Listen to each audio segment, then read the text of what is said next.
और हम इस देश की न्यायपालिका का चरित्र भी देख लेना चाहते हैं कि वो कितनी जनपक्षधर है, कितनी इम्पार्शियल, कितनी निष्पक्ष है, कितनी स्वतंत्र है, ये भी हम देख लेना चाहते हैं। गैर जरूरी मसलों पर केंद्र और राज्य के बीच में जो कुत्ता घसीटी चलती है, जो तू नंगा का खेल चलता है, वो हमने तमाम मसलों पर देखा है। एक ऐसे आंदोलन से भयभीत होकर, जिस आंदोलन को वो किसी भी कीमत पर रोक पाने में नाकामयाब साबित हो चुके थे, वो ये इलीगल टर्मिनेशन का सिलसिला शुरू करते हैं। एलजी की इजाजत के 991 टर्मिनेशन किए हैं। भारतीय जनता पार्टी दरअसल आंगनवाड़ी कर्मियों को दूसरी कक्षा की बच्चियां समझ रही है। दिल्ली में हजारों आंगनवाड़ी कर्मी नाक में दम करो अभियान के तहत आम आदमी पार्टी और भाजपा दोनों ही पार्टियों के बहिष्कार की मुहिम चला रहे हैं। हम लोगों ने स्पष्ट तौर पे कहा है कि आने वाले निगम चुनावों में आंगनवाड़ी कर्मी, उनके परिवार, उनके इलाके के लोग बीजेपी और आम आदमी पार्टी को वोट नहीं देंगे। इनका दिल्ली से सफाया करेंगे। और ये जो अचानक इनके पेट में दर्द उठा है, दिल में, कलेजे में, अलग अलग गुर्दे, इनके जो अंग प्रत्यंग है उनमें जो ये दर्द उठा है, ये दर्द इसीलिए उठा है कि हमने पहले दिन से ही ये स्पष्ट कर दिया था कि किसी भी चुनावबाज पार्टी को हमारे मंच पर आने की कतई जरूरत नहीं है, क्योंकि हमारे मंच, हमारी यूनियन के दरवाजे इन सभी पार्टियों के लिए बंद है। ये लतीफा कहीं और सुनाइए, ये यहां नहीं चलेगा, ये नौटंकी यहां नहीं चलेगी। मैं आपको बताना चाहती हूं कि ये ज्ञापन हम लोगों ने लेफ्टिनेंट गवर्नर साहब को सौंपे हैं। साथियों, ये भारतीय जनता पार्टी के दिल में उठा हुआ दर्द, ये कोई अचानक उठा हुआ दर्द नहीं है जो बहिष्कार अभियान हम लोगों ने इनके खिलाफ छेड़ा है। आज की प्रेस कॉन्फ्रेंस हम इसलिए रख रहे हैं क्योंकि हमारी हड़ताल 9 तारीख को जब एस्मा लगाए जाने की वजह से स्थगित हुई, उसके बाद से काफ़ी सारी घटनाएं घटी हैं जिस पर यूनियन का पक्ष आना ज़रूरी था। हम लोगों ने लगातार देखा है कि आम आदमी पार्टी की दिल्ली सरकार और भाजपा की केंद्र सरकार किस तरीके से इस वक्त लगातार आंगनवाड़ी कर्मियों के मसले पर घड़ियाली आंसू बहा रहे हैं। और ये कोई पहली बार नहीं है, हम लोगों ने इस तरीके का इनका रवैया पहले भी देखा है। हमारी 2015 की हड़ताल में, 2017 की हड़ताल में भी इनका हमने रवैया देखा था। लेकिन इस बार ये एक नए ऊंचाई को छू रहा है। जो इनका पूरा ड्रामा, पूरी नौटंकी जो चल रही है, वो एक नई, आप कह सकते हो कि अपने आप में राजनीतिक पतन, इनके राजनीतिक पतन को भी दिखलाता है, लेकिन साथ में वो ये भी दिखलाता है कि किस तरीके से ये आंगनवाड़ी कर्मियों को सिर्फ वोट बैंक के तौर पर देखते हैं, उनकी दुख तकलीफ़ों से, उनके जीवन के हालातों से। और इस वक्त जब 991 इलीगल टर्मिनेशन हुए हैं, उसके बाद इनको उनसे, उनके मसलों से, उनके परिवारों के समस्याओं से कोई लेना देना नहीं है। हम लोगों ने जब हमारी हड़ताल 38 दिन चली, 31 जनवरी 2022 से लेकर 9 मार्च 2022 तक हड़ताल हमारी जो चली, आंदोलन हमारा अभी भी चल रहा है। और जाहिरा तौर पे आंदोलन हमारा उस वक्त तक चलेगा जब तक कि हमारी सभी मांगे नहीं मानी जाएंगी। और हड़ताल पर भी हम लोगों ने, जैसे अपने पहले प्रेस कॉन्फ्रेंस में भी और अपने पहले स्टेटमेंट में भी यही कहा था कि तात्कालिक तौर पे हमने स्थगित की है। और हम इस देश की न्यायपालिका का चरित्र भी देख लेना चाहते हैं कि वो कितनी जनपक्षधर है, कितनी इम्पार्शियल, कितनी निष्पक्ष है, कितनी स्वतंत्र है, ये भी हम देख लेना चाहते हैं। और कोर्ट का फैसला कुछ भी हो, हम लोग आने वाले दिनों में जाहिरा तौर पे हड़ताल भी करेंगे और संघर्ष हमारा जारी है, संघर्ष के बाकी रूप भी जारी हैं। लेकिन 9 मार्च के बाद से हम लोगों ने लगातार जो बातें देखी हैं, वो आम आदमी पार्टी और भारतीय जनता पार्टी का असली जो चेहरा है, जो असली उनका चाल चरित्र चेहरा है, उसको उजागर करने के लिए वो घटनाएं काफ़ी हैं। 9 मार्च को एस्मा लगाए जाने के बाद, और सभी जानते हैं कि हमारी हड़ताल को किसी भी दूसरे तरीके से तोड़ पाने में, ख़त्म कर पाने में नाकामयाब दोनों ही सरकारें, राज्य में आम आदमी पार्टी की सरकार और केंद्र में भाजपा की सरकार, दोनों ही सरकारें चूंकि नाकामयाब साबित हुई, तो दोनों ही पार्टियों की मिली भगत से एलजी के जरिए इन लोगों ने एस्मा लगवाया। और ये बात आज दिन के उजाले के तौर पर साफ है कि इस काले कानून को हमारी हड़ताल पर लगाने में केंद्र में बैठी भाजपा और राज्य में बैठी आम आदमी पार्टी दोनों की मिली भगत है। और तमाम मसलों पर हमने देखा है कि दिल्ली में, जो कि एक हाफ स्टेट है, उसमें एलजी हस्तक्षेप करते हैं। गैर जरूरी मसलों पर केंद्र और राज्य के बीच में जो कुत्ता घसीटी चलती है, जो तू नंगा का खेल चलता है, वो हमने तमाम मसलों पर देखा है। लेकिन वो मसले जाहिरा तौर पे मजदूरों से जुड़े नहीं होते हैं, आंगनवाड़ी कर्मियों से जुड़े नहीं होते हैं। वो मसले होते हैं जिन पर ये दोनों बहुत सारा ड्रामा, बहुत सारी नौटंकी कर सकते हैं। लेकिन जब एक ऐसा मसला आया जिसमें 22,000 आंगनवाड़ी कर्मियों की मांगों का सवाल था, उनके रोजगार का सवाल था, उनके कर्मचारी के दर्जे की मांग का सवाल था, उनके मानदेय बढ़ोतरी की मांग का सवाल था, तो दोनों ही पार्टियों ने मिलकर 9 तारीख को एस्मा लगाकर उस हड़ताल को, जिस हड़ताल को ये तोड़ पाने में नाकामयाब थे, वो चाल चली।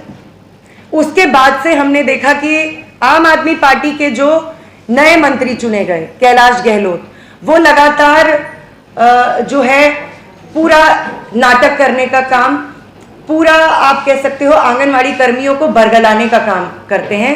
उन्होंने 9 तारीख को जब हड़ताल पर एस्मा लगा, हड़ताल स्थगित हुई, उसके बाद उन्होंने 10 तारीख से तमाम प्रोजेक्ट्स में फोटो सेशन करवाने के लिए, जो फोटो ऑप्स ये तमाम मंत्री नेता करवाते हैं, उन्होंने दौरे किए और उन्होंने कहा कि हम आंगनवाड़ी कर्मियों के दिक्कत तकलीफों को समझते हैं, हम इनकी समस्याओं पर काम करेंगे और आंगनवाड़ी कर्मियों को हम यकीन दिलाना चाहते हैं कि हम उनके हितैषी हैं। लेकिन हम क्या पाते हैं कि 11 तारीख से जो इलीगल टर्मिनेशंस की एक सुनामी आती है, 991 वर्कर्स और हेल्पर्स का टर्मिनेशन कोई छोटी बात नहीं है। और डिपार्टमेंट और दिल्ली सरकार और केंद्र सरकार बदले की भावना से एक ऐसे आंदोलन से भयभीत होकर, जिस आंदोलन को वो किसी भी कीमत पर रोक पाने में नाकामयाब साबित हो चुके थे, वो ये इलीगल टर्मिनेशंस का सिलसिला शुरू करते हैं। तो एक तरफ आम आदमी पार्टी के मंत्री इस तरीके की लफाजी नौटंकी करते हुए पकड़े जाते हैं, और उसके बाद हमने पिछले 2 दिनों में बीजेपी के जो प्रदेश अध्यक्ष हैं आदेश गुप्ता, उनकी तमाम लफबाजियों को, उनकी तमाम नौटंकियों को, झूठे दावों को देखा। कल की प्रेस कॉन्फ्रेंस में इन्होंने नौटंकी करते हुए कहा है कि ये एलजी महोदय से अनुरोध करेंगे कि वो हमारी हड़ताल पर जो एस्मा लगाया गया है उसको वापस ले। ये एलजी साहब से अनुरोध करेंगे कि 991 आंगनवाड़ी कर्मियों का जो इलीगल टर्मिनेशन हुआ है, इस पर भी वो कोई ऑर्डर जारी करें। और इन्होंने ये झूठा दावा भी किया है कि हम दिल्ली सरकार और एलजी को कहेंगे कि मानदेय बढ़ोतरी की मांग का आप संज्ञान लेते हुए इस पे कार्रवाई करो। अब हमारी आंगनवाड़ी की बहनें, ये बहनें भी यहाँ पर बैठी हैं, पीछे भी हमारे रूम में बहनें बैठी हैं, बहुत सारी सैकड़ों की संख्या में बहनें नीचे भी हैं। अब अगर वो ये बात सुनेंगी, और उन्होंने कल ये बात सुनी, तो हमारे लिए किसी चुटकुले से, किसी लतीफे से कम नहीं है। जब भाजपा का प्रदेश अध्यक्ष इस तरीके की नौटंकी प्रेस कॉन्फ्रेंस में करता है, तो ये हमारे लिए किसी लतीफे से कम नहीं है। क्योंकि इनसे ये सवाल पूछा जाना चाहिए कि 8 मार्च को स्त्री दिवस के दिन जब हम दिल्ली सचिवालय पर हजारों की संख्या में पहुंचे थे, और हमारी एक बहुत बड़ी रैली उस दिन हुई थी, स्त्री अधिकार रैली, सभी बहनों को पता है, यहां पर पैनल में भी बैठी बहनें जानती हैं, हम वहां पर पहुंचे 8 मार्च को एलजी के आवास पर। क्या भाजपा के शीर्ष नेताओं और आम आदमी पार्टी के शीर्ष नेताओं की बैठक नहीं हुई थी? ये भाजपा के प्रदेश अध्यक्ष कल की प्रेस कॉन्फ्रेंस में लगता है स्लिप हो गया, लगता है थोड़ा स्मृति लोप हो गया होगा, बताना भूल गए कि 8 मार्च को एलजी आवास पर जिस मीटिंग में राजेंद्र पाल गौतम, जो उस वक्त हमारे डिपार्टमेंट के मंत्री थे, जिस मीटिंग में वो बैठे थे और आम आदमी पार्टी के तमाम दिग्गज नेता बैठे थे। उस मीटिंग में भारतीय जनता पार्टी के नेता क्या कर रहे थे? और क्या अजीब इत्तेफाक है कि 8 मार्च को यह मीटिंग होती है और 9 मार्च को हमारी हड़ताल पर जो जायज, न्याय संगत और एकदम संवैधानिक मांगों को लेकर जो हड़ताल चली, उस पर एस्मा कानून ये दोनों पार्टियों और इनकी सरकारें मिलकर लगाती है। इतना बड़ा इत्तेफाक क्या कारण है कि 8 मार्च की इस मीटिंग के बाद, जिसमें इन दोनों पार्टियों के ही नेता शामिल थे, 991 आंगनवाड़ी कर्मियों का इलीगल टर्मिनेशन किया जाता है? यह कौन नहीं जानता है कि दिल्ली में असली मुखिया, real head of the government, lieutenant governor है। क्या women and child development department ने बिना एलजी की इजाजत के 991 टर्मिनेशन किए हैं? भारतीय जनता पार्टी दरअसल आंगनवाड़ी कर्मियों को दूसरी कक्षा की बच्चियां समझ रही है, लेकिन हम दूसरी जमात में पढ़ने वाली बच्चियां नहीं है। हम वो लोग हैं जिन्होंने आम आदमी पार्टी से लेकर भाजपा की असलियत को इस बार बेपर्द किया है। और दिल्ली की जनता, दिल्ली की आंगनवाड़ी महिलाएं, दिल्ली के मजदूर, मेहनतकश ये जान चुके हैं कि किस तरीके से ये पार्टियां जनता को बरगलाने का काम, उनको भ्रमित करने का काम और अपनी चुनावी रोटियां सेकने के लिए उनका इस्तेमाल करने का काम करती हैं। तो कल की प्रेस कॉन्फ्रेंस जो भाजपा के प्रदेश अध्यक्ष आदेश गुप्ता ने की और उसमें तमाम तरीके की लफबाजियां की। एक लफबाजी इन्होंने ये भी की है कि कल यानी कि 23 मार्च को ये विधानसभा पे विशाल प्रदर्शन करेंगे। ये अपने ही कुछ कार्यकर्ताओं को वहां बुलाकर थोड़ा बहुत उछल कूद मचाएंगे, क्योंकि ये क्यों कर रहे हैं, ये क्यों हो रहा है, ये जानना जरूरी है। आपको मैं बताना चाहती हूं कि हड़ताल जिस दिन स्थगित हुई 9 मार्च को, उसके बाद से आज तक दिल्ली में हजारों आंगनवाड़ी कर्मी नाक में दम करो अभियान के तहत आम आदमी पार्टी और भाजपा दोनों ही पार्टियों के बहिष्कार की मुहिम चला रहे हैं। हम लोगों ने स्पष्ट तौर पे कहा है कि आने वाले निगम चुनावों में आंगनवाड़ी कर्मी, उनके परिवार, उनके इलाके के लोग बीजेपी और आम आदमी पार्टी को वोट नहीं देंगे, इनका दिल्ली से सफाया करेंगे। और ये जो अचानक इनके पेट में दर्द उठा है, दिल में, कलेजे में, अलग अलग गुर्दे, इनके जो अंग प्रत्यंग है उनमें जो ये दर्द उठा है, ये दर्द इसीलिए उठा है क्योंकि बहिष्कार अभियान की जो मुहिम आंगनवाड़ी कर्मी अपनी union Delhi state anganwadi workers and helpers union के नेतृत्व में पिछले 10 दिनों से चला रही हैं, उनसे इनको खासा नुकसान हो रहा है। इन्हें अपनी हार सामने नजर आ रही है और यह प्रेस कॉन्फ्रेंस की नौटंकी, यह विशाल प्रदर्शन की नौटंकी भाजपा द्वारा इसीलिए की जा रही है। हम इनसे सवाल पूछते हैं कि 2 मार्च को पहला टर्मिनेशन ऑर्डर आता है। पहला टर्मिनेशन ऑर्डर हमारी वर्कर बहनें जामा मस्जिद प्रोजेक्ट से हुमा काजी, उनका टर्मिनेशन ऑर्डर आता है। क्यों नहीं तब बीजेपी ने ये जो आज विरोध की नौटंकी, दर्द की नौटंकी जो ये कर रहे हैं, बीजेपी ने उसी वक्त एलजी द्वारा हस्तक्षेप करवाकर उस टर्मिनेशन ऑर्डर को रद्द क्यों नहीं करवाया था? क्यों नहीं इन्होंने 5 मार्च को जब 26 आंगनवाड़ी कर्मियों के टर्मिनेशन के ऑर्डर आए थे, क्यों नहीं उस वक्त उन्होंने प्रेस वार्ता की थी? आज अचानक प्रेस कॉन्फ्रेंस और विरोध की यह नौटंकी इसीलिए हो रही है क्योंकि इनके बहिष्कार का अभियान दिल्ली में शुरू हो चुका है। 2 तारीख और 5 तारीख को इनके बहिष्कार का अभियान नहीं शुरू था। तब इन्हें लग रहा था कि दिल्ली की आंगनवाड़ी कर्मी आम आदमी पार्टी के खिलाफ ही मोर्चा खोले हुए हैं, जबकि हमने पहले दिन से ही स्पष्ट कर दिया था कि किसी भी चुनावबाज पार्टी को हमारे मंच पर आने की कतई जरूरत नहीं है, क्योंकि हमारे मंच, हमारी यूनियन के दरवाजे इन सभी पार्टियों के लिए बंद हैं, खासकर उन पार्टियों के लिए जो इस वक्त सत्ता पक्ष में बैठी हुई हैं। केंद्र सरकार के नुमाइंदे, लेफ्टिनेंट गवर्नर अगर चाहते और बीजेपी अगर चाहती तो 1 मिनट में 2 मार्च को, 5 मार्च को और 11, 12, 13, 14 मार्च तक चले टर्मिनेशन ऑर्डर के ये सिलसिले को 1 मिनट में रोक सकती थी। और आज इन्हें एलजी से अनुरोध करना पड़ रहा है। जिन लेफ्टिनेंट गवर्नर को ये आदेश देते हैं उनसे ये अनुरोध की नौटंकी कर रहे हैं। ये लतीफा कहीं और सुनाइए, ये यहां नहीं चलेगा, ये नौटंकी यहां नहीं चलेगी।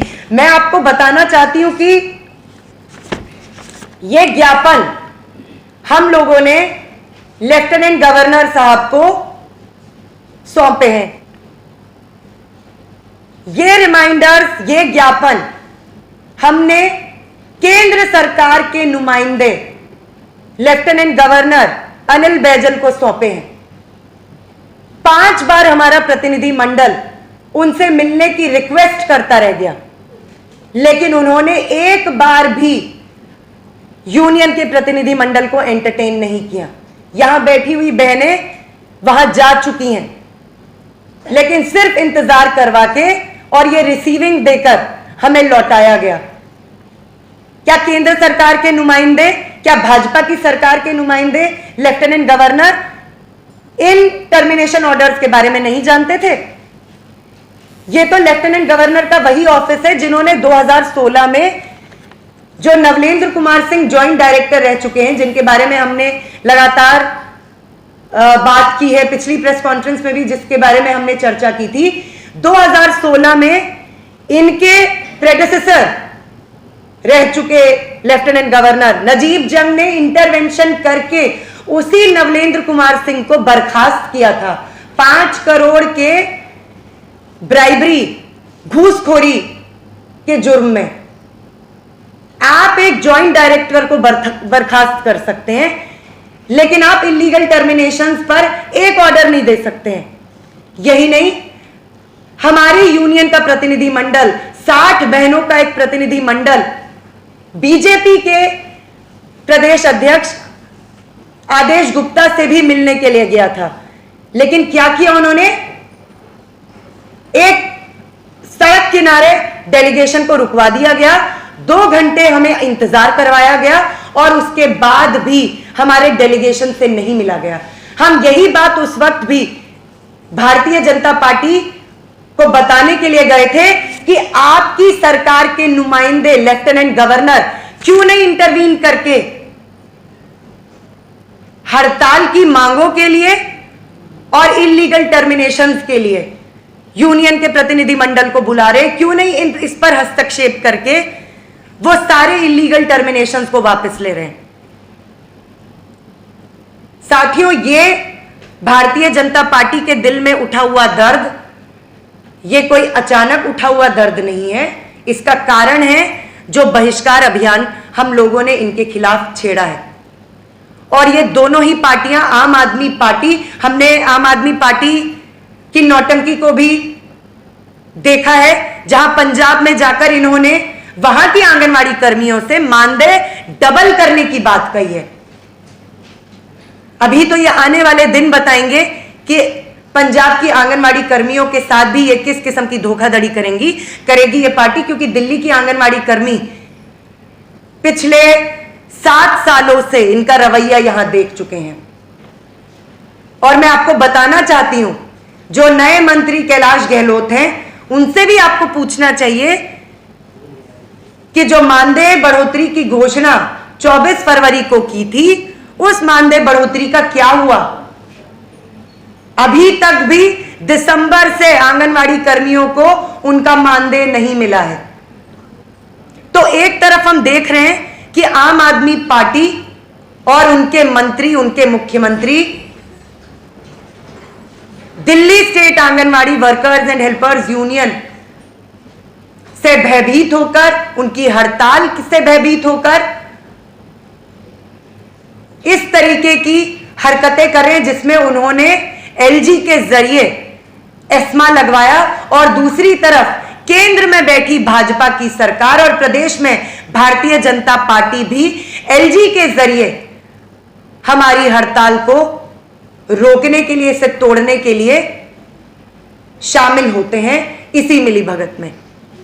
कोर्ट का क्या स्टेप लिए है? कोर्ट में हम लोगों ने 14 तारीख को